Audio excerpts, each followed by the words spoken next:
6, a heartbreaking loss for the Blazers. After a tremendous comeback, Rip City loses its lead to the Warriors. Now the teams come to Portland for Game 3 tomorrow. Driving against traffic. Video shows a Roseburg school bus hang a dangerous U-turn in the middle of an I-5 on-ramp.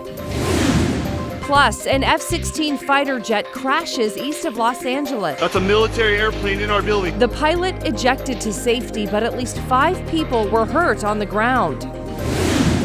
And we are celebrating We Love Tigard Week. We are live from historic Main Street and learning why folks in the area love their city. Really, it's about the people, it's about the connections you make in the community. Your KGW News at Sunrise starts right now. Happy Friday, everyone. We're so glad you're up early with us. You are taking a live look from our camera in the Gorge. This is the cam that's on the Oregon Veterans Home in the Dalles. Look at that mighty river.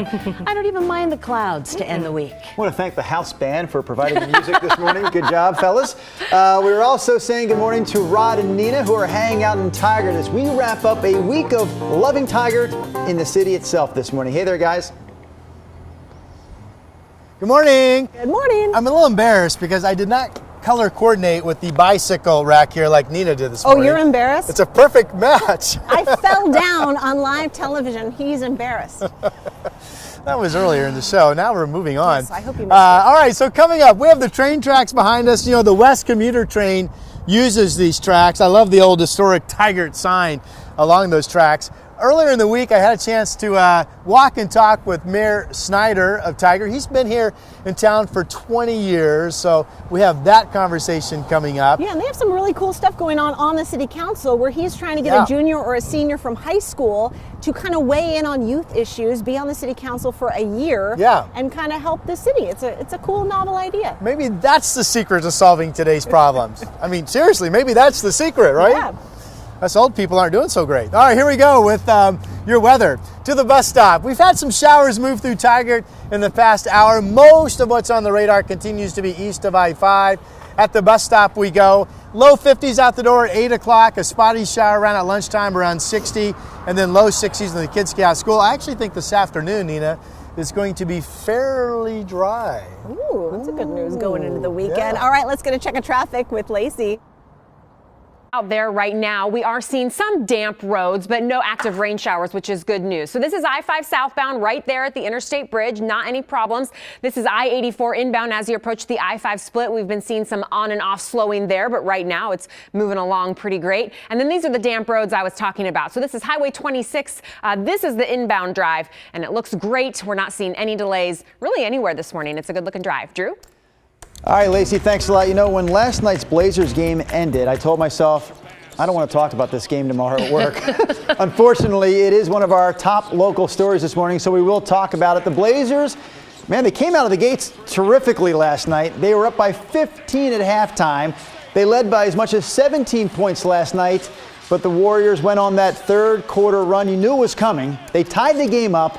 Then it was neck and neck down the stretch, back and forth.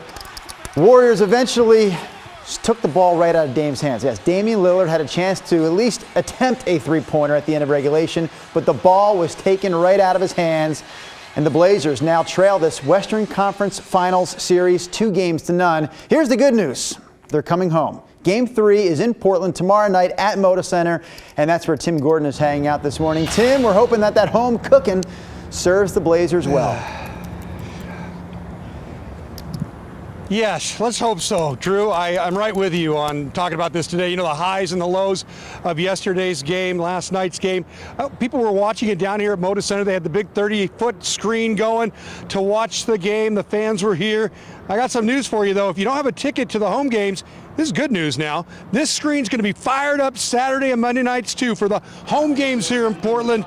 It makes for a good party, as these folks prove. Rip City fans joined together for last night's watch party, as I said, and they got into it pretty good, enjoying the game, especially that first half. The Blazers dancers came to visit and entertain, and when it was all said and done, nobody was giving up on the Blazers. When they get here, we're going to show them what that six man is, that Rip City. Let's go Blazers, baby. Rip City never says die. in a 7-game series with this type of Never say die. Rip City, baby. We got this. Let's tie this back up. All righty then. Tickets for the home games, very pricey, $200 plus for back of the house, thousands in a lot of cases down near courtside. Blazers say check back their website for better deals and more tickets, especially, hey, 24 hours from tip-off. Some extra batches could be released. So that means like 6:30 tonight. Maybe check the website, see what you can do. And if you do come down here and just want to watch on the big screen outside, remember, it's going to be very busy. Stars on Ice is happening as well here in the Rose Quarter at Memorial Coliseum. But, you know, it might just be worth it, especially if we could cheer on those Blazers to get a big win here at home to get things going. Guys, back to you. All right, Tim, thanks a lot. We're going to take a look at the schedule one more time. So Game 3 is tomorrow night at Moda Center. Ashley, describe that game in 2 words. Blazers win. Nice, I like it. Game 4 then, Monday at Moda Center. Describe that one. I'm going to say Blazers win. Nice. That means the series will be tied when it goes back to Oakland for Game 5, and that game happens next Wednesday. Investigators are now saying that a string of fires in La Center are the work of arsonists. KGW obtained this video. You can see the flames tearing through the home that's under construction. It's near West 13th Way and Aspen Avenue. This fire was back in February, but since then there have been 2 fires in April and 1 in May. All of those fires damaged homes that were under construction.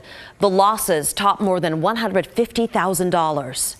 It's really not okay to just go around town or anywhere and catch things on fire, like especially with how much money that goes into building these houses. I don't care how much.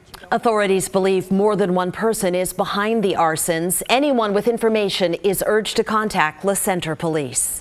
Well, 2 months after a water main break caused this catastrophic flooding in a northeast Portland neighborhood, the city may help, after all, help the impacted homeowners and business owners. Initially, the city said it wouldn't help pay for damages. Well, now a source from the city tells us they are working on a solution to help pay for at least some of that damage. We haven't heard exactly what they plan to cover and how. Portland's Water Bureau's director tells us this was a pretty rare accident. All of us really feel for the families that were impacted in this, and we try and operate the system in a way to minimize main breaks.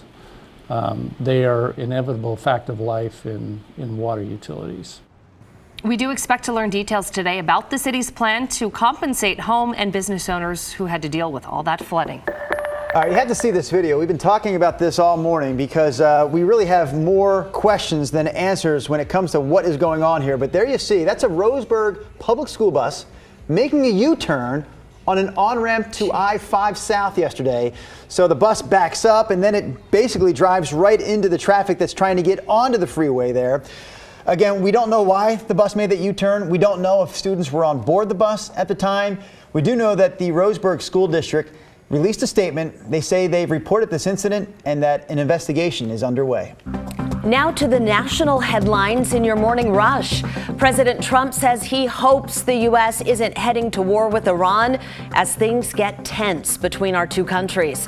The administration is sending bombers and warships to the Middle East. They're responding to unspecified intelligence reports that Iran is planning to attack U.S. forces. Congress wants to know what those threats are. Only 8 top lawmakers have been briefed. The rest of Congress will be briefed next week. Incredible video captures the moment a military fighter jet crashed into a warehouse east of Los Angeles. The pilot ejected safely, but at least 5 people on the ground suffered minor injuries. Military officials say hydraulic issues may have played a role in the crash. The investigation is underway. A historic day in Taiwan. The country is now the first in all of Asia to legalize same-sex marriage. Thousands of people celebrated outside the country's parliament, holding rainbow flags. Same-sex couples there will now get many of the tax, insurance, and child custody benefits available to heterosexual married couples. And that is your Morning Rush.